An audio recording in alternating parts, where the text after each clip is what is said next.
നിങ്ങളുടെ മൈൻഡ് നിർത്താതെ ഓടിക്കൊണ്ടിരിക്കുന്ന പോലെ നിങ്ങൾക്ക് ഫീൽ ചെയ്തിട്ടുണ്ടോ?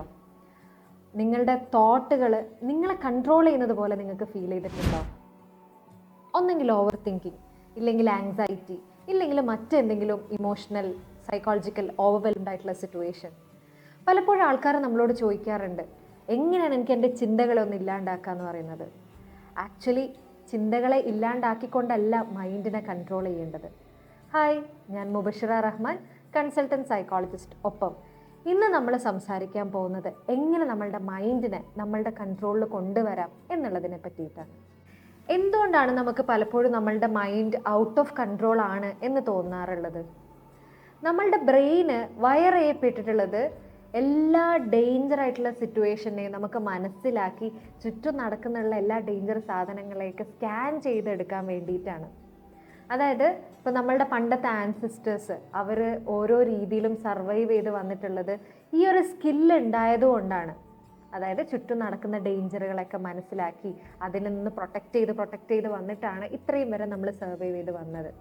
പക്ഷേ ഇപ്പോഴത്തെ കാലത്ത് ഇത് എങ്ങനെയാണ് നമ്മളേൽ റിഫ്ലക്റ്റ് ആവുന്നതെന്ന് വെച്ച് കഴിഞ്ഞാൽ, നമ്മൾ ഓരോ ആൾക്കാരുടെയും ഫേഷ്യൽ എക്സ്പ്രഷൻ വെച്ചിട്ട് അവർ എന്നെ പറ്റിയിട്ടാണോ ചിന്തിക്കുന്നത്, ഇല്ലെങ്കിൽ അവരെന്നെ പറ്റിയിട്ട് മോശം പറഞ്ഞുകൊണ്ടിരിക്കുകയാണോ, ഇല്ലെങ്കിൽ ഫ്യൂച്ചറിൽ നടക്കാൻ പോകുന്ന കാര്യങ്ങളെ പറ്റി ആലോചിച്ചിട്ട് ഓവറായിട്ട് വെറി ചെയ്യുന്നത്, ഇല്ലെങ്കിൽ ഒരാളെ പരിചയപ്പെടുന്നതിന് മുമ്പേ തന്നെ നമ്മൾ അവരെ പറ്റിയിട്ട് ഇവരെനിക്ക് പറ്റിയ ആളല്ല എന്നുള്ള രീതിയിലൊക്കെ ജഡ്ജ് ചെയ്യുന്നത്. ഇതൊക്കെ നമ്മളുടെ മൈൻഡിനെ നമ്മൾ വിചാരിക്കാത്ത രീതിയിലുള്ള ഡേഞ്ചറസ് ഉണ്ടാവുകയും അതേപോലെ നെഗറ്റീവായിട്ട് നമ്മളെ കൊണ്ട് ചിന്തിപ്പിക്കുകയും പലപ്പോഴും ചെയ്യാറുണ്ട്. നമ്മൾ മനസ്സിലാക്കേണ്ട ഒരു കാര്യം, നമ്മൾ ജിമ്മിൽ പോയിട്ട് മസിൽസ് ട്രെയിൻ ചെയ്തെടുക്കില്ലേ, അതേപോലെ ട്രെയിനബിൾ ആയിട്ടുള്ള ഇല്ലെങ്കിൽ ട്രെയിനിങ് ചെയ്യാൻ പറ്റുന്ന ഒരു പാർട്ട് ഓഫ് നമ്മളാണ് ബ്രെയിൻ എന്ന് പറയുന്നത്. അപ്പോൾ ബ്രെയിനെ നമുക്ക് സ്ട്രോങ് ആക്കാൻ വേണ്ടിയിട്ടും ഇത്തരം നെഗറ്റീവ് ചിന്തകളിൽ നിന്ന് ഇതിനെ മാനേജ് ചെയ്യാനും അതിൻ്റെ കൺട്രോളിങ് പവർ കൂട്ടാൻ വേണ്ടിയിട്ടും നമുക്ക് പൂർണ്ണമായും സാധിക്കുമെന്നാണ് പഠനങ്ങൾ പറയുന്നത്. നമ്മളുടെ മൈൻഡിനെ കൺട്രോൾ ചെയ്യാൻ വേണ്ടിയിട്ടുള്ള ഒരു പവർഫുൾ ആയിട്ടുള്ള ടെക്നിക്ക് ഞാൻ പറഞ്ഞുതരാം. നമുക്ക് ഉള്ളിൽ എന്താ നടക്കുന്നതെന്ന് നമുക്ക് മനസ്സിലാക്കാതെ ഒരിക്കലും നമുക്ക് നമ്മളുടെ മൈൻഡിനെ കൺട്രോൾ ചെയ്യാൻ പറ്റില്ല. അപ്പോൾ നമുക്ക് ഭയങ്കരമായിട്ടുള്ള നെഗറ്റീവ് തോട്ടുകൾ നമ്മളുടെ മൈൻഡിൽ ഇങ്ങനെ ഓടിക്കളിക്കുന്നുണ്ടെന്ന് തോന്നിക്കഴിഞ്ഞാൽ ആദ്യം നമ്മൾ റെക്കഗ്നൈസ് ചെയ്യണം. ജസ്റ്റ് ഒന്ന് പോസ് ചെയ്യുക, എന്താണ് ആക്ച്വലി ഇപ്പോൾ സംഭവിച്ചുകൊണ്ടിരിക്കുന്നത്, എന്നിട്ട് അതിനെ ലേബൽ ചെയ്യണം. എന്ത് തോട്ടാണ് ഇപ്പോൾ വരുന്നത്? ഇസ് ഇറ്റ് അബൌട്ട് ഞാൻ എന്നെ തന്നെ ബ്ലെയിം ചെയ്യാണോ, ഇല്ലെങ്കിൽ ഞാൻ ഭയങ്കര സെൽഫ് കോൺഫിഡൻസ് കുറവുള്ള ആളെ പോലെ ആക്ട് ചെയ്യാണോ, ഇല്ലെങ്കിൽ വേറെ എന്തെങ്കിലും നെഗറ്റീവ് തോട്ടാണോ എന്നുള്ളത് ലേബൽ ചെയ്യുക. എന്ത് തരം തോട്ടാണ് എനിക്കിപ്പോൾ വരുന്നത് എന്നുള്ളത്. എന്നിട്ട് അതിൻ്റെ ഓൾട്ടർനേറ്റീവ് ചിന്തിക്കാൻ വേണ്ടി നോക്കുക. ഫോർ എക്സാമ്പിൾ, എനിക്ക് നാളെ ഒരു പ്രസൻറ്റേഷൻ ഉണ്ട്. ആ പ്രസൻറ്റേഷനെ പറ്റിയിട്ട് ആലോചിച്ച് ഞാൻ ഭയങ്കര വറീഡാണ്. ഞാൻ ചിന്തിച്ചുകൊണ്ടിരിക്കുകയാണ്, ഞാൻ നാളത്തെ പ്രസൻറ്റേഷനിൽ ഫെയിലാവും എന്നുള്ള രീതിയിൽ. അപ്പോൾ അതിനേക്കാളും ബെറ്ററായിട്ട് നമുക്ക് എങ്ങനെ ചിന്തിക്കാമെന്ന് വെച്ച് കഴിഞ്ഞാൽ, ഞാൻ എന്തുകൊണ്ടാണ് അങ്ങനെ ഫിയർ ചെയ്യുന്നതെന്ന് ആലോചിച്ച് കഴിഞ്ഞാൽ, എനിക്ക് നാളെ നല്ല രീതിയിൽ പ്രിപ്പയർ ചെയ്ത് പ്രസൻറ്റ് ചെയ്യണമെന്ന് ആഗ്രഹമുണ്ട്.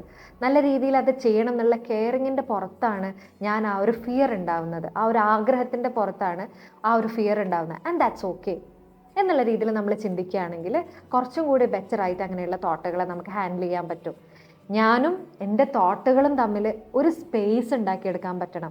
ഞാൻ എന്താണോ ചിന്തിക്കുന്നത് അതാണ് ഞാൻ എന്നുള്ളൊരു തോട്ട്, അതായത് ഞാൻ എന്താണോ ഫീൽ ചെയ്യുന്നത് അത് റിയൽ ആണ് എന്നുള്ളൊരു തോട്ടാണ് നമ്മൾ ആദ്യം മാറ്റേണ്ടത്. ഫീലിങ്സ് ഒരിക്കലും റിയൽ ആവണം എന്നില്ല. അത് ആ ഒരു പെർട്ടിക്കുലർ സമയത്ത് ഉണ്ടാകുന്ന ഇമോഷൻസിൻ്റെ പുറത്തൊക്കെ ഫീൽ ചെയ്യുന്ന ഒരു കാര്യമാണ് എന്നുള്ളതാണ് നമ്മൾ ആദ്യമായിട്ട് മനസ്സിലാക്കേണ്ടത്. അപ്പോൾ പ്രോപ്പറായിട്ട് നമ്മളുടെ തോട്ടുകളെ നെയിം ചെയ്ത് കഴിഞ്ഞ് അതിൽ നിന്നൊരു ഡിസ്റ്റൻസ് നമുക്ക് കീപ്പ് ചെയ്യാൻ പറ്റുവാണെങ്കിൽ കുറേയും കൂടി ബെറ്റർ ആയിരിക്കും. അടുത്തതായിട്ടുള്ള ഒരു പവർഫുൾ ആയിട്ടുള്ള ഒരു ഗ്രൗണ്ടിങ് ടെക്നിക്കാണ് 5-4-3-2-1 ടെക്നിക്ക് എന്ന് പറയുന്നത്. എന്താണ് ഈ ഗ്രൗണ്ടിങ് ടെക്നിക്ക് എന്ന് ചോദിച്ചു കഴിഞ്ഞാൽ, നമ്മൾ ഭയങ്കര സ്ട്രെസ്ഡ് ആയിട്ടിരിക്കും, അല്ലെങ്കിൽ മൈൻഡ് ഭയങ്കര കൺട്രോൾ അല്ലാത്ത പോലെ ഫീൽ ചെയ്യുമ്പോൾ നമ്മൾ ചുറ്റും നടക്കുന്ന റിയാലിറ്റി ആയിട്ടൊക്കെ ഭയങ്കര ഡിസ്കണക്ഷൻ നമുക്ക് ഫീൽ ചെയ്യും. നമ്മളുടെ സെൻസസ് ആയിട്ടുള്ള ഒരു ഡിസ്കണക്ഷൻ നമുക്ക് ഫീൽ ചെയ്യും. അപ്പോൾ ഈ സെൻസസുകളൊക്കെ ഒരു കണക്ഷൻ ഫീൽ ചെയ്യിപ്പിക്കാൻ വേണ്ടി അല്ലെങ്കിൽ ഗ്രൗണ്ടഡ് ആക്കാൻ വേണ്ടിയിട്ടാണ് നമ്മൾ 5-4-3-2-1 ടെക്നിക്ക് ചെയ്യുന്നത്.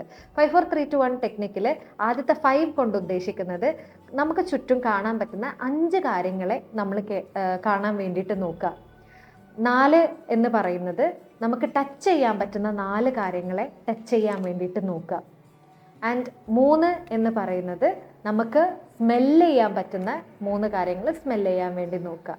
2 കേൾക്കാൻ പറ്റുന്ന 2 കാര്യങ്ങൾ കേൾക്കാൻ വേണ്ടി നോക്കുക. ആൻഡ് എന്ന് പറയുന്നത് ടേസ്റ്റ് ചെയ്യാൻ പറ്റുന്ന എന്തെങ്കിലും കാര്യങ്ങൾ ടേസ്റ്റ് ചെയ്യാൻ വേണ്ടി നോക്കുക. ഇതാണ് 5 4 3 2 1 ടെക്നിക്ക് എന്ന് പറയുന്നത്. ഇത് കുറച്ചും കൂടി നമ്മളെ കാം ഡൗൺ ആക്കാനും നമ്മൾ ഈ കാര്യങ്ങൾ ചെയ്യുമ്പോൾ കുറച്ചും കൂടി ഒരു ഡിസ്ട്രാക്ഷൻ നമുക്ക് ഫീൽ ചെയ്യും. നമ്മളുടെ സെൻസ് ഓർഗൻസിന്, അതായത് കണ്ണ്, നമ്മൾ ടേസ്റ്റ് ചെയ്യുമ്പോൾ നമ്മളുടെ നാക്ക്, ഇല്ലെങ്കിൽ കേൾക്കുമ്പോൾ നമ്മളെ ഇയേഴ്സ്, ഇതൊക്കെ എല്ലാ സെൻസ് ഓർഗൻസും കുറച്ചും കൂടി ആ കണക്ഷൻ, റിയാലിറ്റി ആയിട്ടുള്ള കണക്ഷനിലേക്ക് എത്തിക്കാൻ വേണ്ടി നമുക്ക് സഹായകരമാവും. അടുത്തൊരു പവർഫുൾ ടെക്നിക്കാണ് മൈൻഡ് റീസെറ്റിംഗ് ടെക്നിക്ക് എന്ന് പറയുന്നത്. നമ്മൾ യൂഷ്വലി യൂട്യൂബ് വീഡിയോസിലും ഇൻസ്റ്റഗ്രാമിലൊക്കെ കണ്ടിട്ടുള്ളത് ഒരു ഇത്രയും മണിക്കൂറുകൾ മെഡിറ്റേഷൻസ് ഒക്കെ ചെയ്ത് കഴിഞ്ഞാലാണ് മൈൻഡ് നമുക്ക് കൺട്രോൾ ചെയ്യാൻ പറ്റുക എന്നുള്ളത്.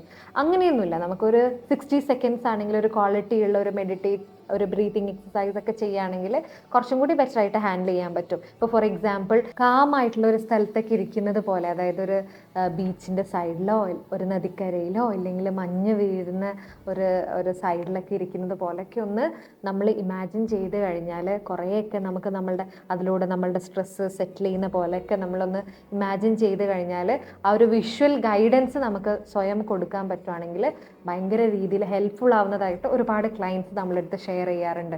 അപ്പോൾ എത്ര ഇങ്ങനെ ബുദ്ധിമുട്ടൊക്കെ നേരിടുന്ന സമയത്ത് something big will happen and അങ്ങനെയുള്ള കാര്യങ്ങളെ എന്നെ വർക്ക് ആക്കൂ എന്നതിൻ്റെ അപ്പുറത്തേക്ക് ഇങ്ങനെ കുഞ്ഞു കുഞ്ഞു കാര്യങ്ങൾ ചെയ്ത് കഴിഞ്ഞാലും നമ്മളുടെ മൈൻഡിനെ റീസെറ്റ് ചെയ്യാൻ പറ്റും എന്നുള്ള കാര്യം നിങ്ങളും കൂടി മനസ്സിലാക്കേണ്ടതുണ്ട്. നമ്മൾ മനസ്സിലാക്കേണ്ട ഒരു സത്യം എന്താണെന്ന് വെച്ച് കഴിഞ്ഞാൽ, ആങ്സൈറ്റി ഇല്ലാതെ, സാഡ്നെസ് ഇല്ലാത്ത, ഫ്രസ്ട്രേഷൻ ഇല്ലാത്ത ജീവിതം ആഗ്രഹിക്കാനോ ഇങ്ങനെയുള്ള അൺറിയലിസ്റ്റിക് ആയിട്ടുള്ള എക്സ്പെക്റ്റേഷൻസ് കീപ്പ് ചെയ്യാനോ നമുക്ക് പറ്റില്ല. ലൈഫിൽ ഒരുപാട് കാര്യങ്ങൾ നമ്മൾ ചെയ്തു വരുന്ന സമയത്ത് ഒരുപാട് ബുദ്ധിമുട്ടുകളിലൂടെ നമ്മൾ കടന്നു പോവേണ്ടതായിട്ടുണ്ട്. അപ്പോൾ നമ്മൾ പ്രാർത്ഥിക്കേണ്ടതും നമ്മൾ ആഗ്രഹിക്കേണ്ടതും പ്രശ്നങ്ങളില്ലാത്ത ജീവിതത്തിന് വേണ്ടിയിട്ടല്ല. ഇത്തരം പ്രശ്നങ്ങൾ ഉണ്ടാകുമ്പോഴും അതിനെ കൺട്രോൾ ചെയ്ത് റെസിലിയൻ്റായി കാര്യങ്ങളെ സ്കിൽഫുള്ളായി നേരിടാൻ പറ്റണം എന്നുള്ള രീതിയിലേക്കാണ് നമ്മൾ ആഗ്രഹിക്കേണ്ടതും നമ്മൾ സ്വയം ട്രെയിൻ ചെയ്യേണ്ടതും. നമുക്കൊരിക്കലും കടലിലെ തിരമാലകൾ ഇല്ലാണ്ടാക്കാനോ നമുക്ക് പറ്റില്ല, പക്ഷെ നമുക്ക് സർഫ് ചെയ്യാൻ വേണ്ടി ലേൺ ചെയ്യാൻ പറ്റും. അതേ ഒരു സംഭവം തന്നെയാണ് ഇവിടെയും അപ്ലൈ ആവുന്നതും. അപ്പോൾ നമ്മളെപ്പോഴും ചിന്തിക്കേണ്ട കാര്യം എന്ന് പറയുന്നത്, എങ്ങനെ എനിക്കിത് കൺട്രോൾ ചെയ്യാൻ പറ്റും, എനിക്ക് എങ്ങനെ പോസ് ചെയ്ത് റിഫ്ലക്റ്റ് ചെയ്ത് റീസെറ്റ് ചെയ്യാൻ പറ്റും എന്നുള്ളൊരു കാര്യമാണ് നമ്മൾ ട്രെയിൻ ചെയ്തെടുക്കേണ്ടത്. നമ്മളുടെ മൈൻഡിന് നമ്മളുടെ നല്ലൊരു സുഹൃത്തും നമ്മളുടെ വളരെ ബോറനായിട്ടുള്ള ഒരു എനിമിയായിട്ട് മാറാനുള്ള കപ്പാസിറ്റി ഉള്ള ഒരു പവർഫുൾ ആയിട്ടുള്ള ഒരു ടൂളാണ്. ഒന്ന് ആലോചിച്ച് നോക്കിയേ, നമ്മളുടെ സുഹൃത്ത് നമ്മളുടെ അടുത്ത് വന്നിട്ട് കുറച്ച് പ്രശ്നങ്ങൾ ഇങ്ങനെ പറയാം, ഇങ്ങനെയുള്ള ലൈഫിൽ പ്രോബ്ലം ഉണ്ട്, ഇല്ലെങ്കിൽ ഇങ്ങനെയുള്ള നെഗറ്റീവ് തോട്ടുകൾ എനിക്കുണ്ടെന്ന് പറയുമ്പോൾ നമ്മൾ എന്താ അവരുടെ അടുത്ത് ഷെയർ ചെയ്യുക? നീ കാം ഡൗൺ ആവ്, കുഴപ്പമില്ല, നമുക്കിത് സെറ്റ് ചെയ്യാൻ പറ്റും, ഞാനുണ്ടല്ലോ ഒന്നിച്ച് എന്നൊക്കെയുള്ള രീതിയിൽ ഫ്രണ്ട്സിൻ്റെ അടുത്തും മറ്റാൾക്കാരുടെ അടുത്തും നമ്മൾ ഭയങ്കര കമ്പാഷനേറ്റ് ആയിട്ട് നമ്മൾ പറയും, അവരെ ഹെൽപ്പിംഗ് ആയിട്ട് നമ്മൾ സംസാരിക്കുകയൊക്കെ ചെയ്യും. പക്ഷെ അതേസമയം എനിക്കൊരു പ്രശ്നം വന്നിട്ടുണ്ടെങ്കിൽ, ഇല്ലെങ്കിൽ ഞാൻ ഭയങ്കര നെഗറ്റീവായിട്ടുള്ള തോട്ടുകളിലൂടെയാണ് കടന്നു പോകുന്നുണ്ടെങ്കിൽ നമ്മൾ എങ്ങനെയാണ് നമ്മളെ ഹാൻഡിൽ ചെയ്യുക? നമ്മൾ ഭയങ്കര റൂഡായിരിക്കും നമ്മളെടുത്ത്. എനിക്കെന്താ എപ്പോഴും ഇങ്ങനെ തന്നെ ചിന്ത വരുന്നത്, ഞാനെന്തിനാ ഇങ്ങനെ തന്നെ ചിന്തിച്ചുകൊണ്ടിരിക്കുന്നത്, എനിക്കെന്തിനാ ഈ ദേഷ്യം ഇങ്ങനെ വന്നുകൊണ്ടിരിക്കുന്നത് എന്നുള്ള രീതിയിൽ ഞാൻ എന്നോട് തന്നെ ഭയങ്കര റൂഡായിട്ട് പെരുമാറുക ചെയ്യുക. So be kind to your self.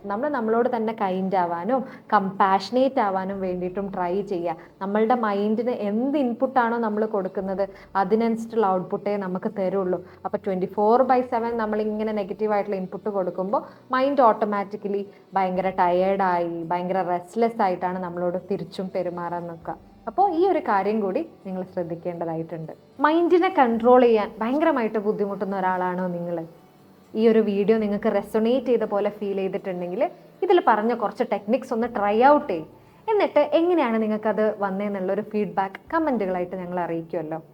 നിങ്ങൾ ചുറ്റുമുള്ള ആൾക്കാർ ഇതുപോലുള്ള അവസ്ഥയിലൂടെ സാഹചര്യത്തിലൂടെ കടന്നു പോകുന്നവരാണെന്ന് തോന്നുകയാണെങ്കിൽ ഈ വീഡിയോ ഷെയർ ചെയ്ത് കൊടുക്കുക. മാനസികാരോഗ്യവുമായി ബന്ധപ്പെട്ട കൂടുതൽ വീഡിയോകൾക്ക് വേണ്ടി ചാനൽ സബ്സ്ക്രൈബ് ചെയ്യുക. Thank you.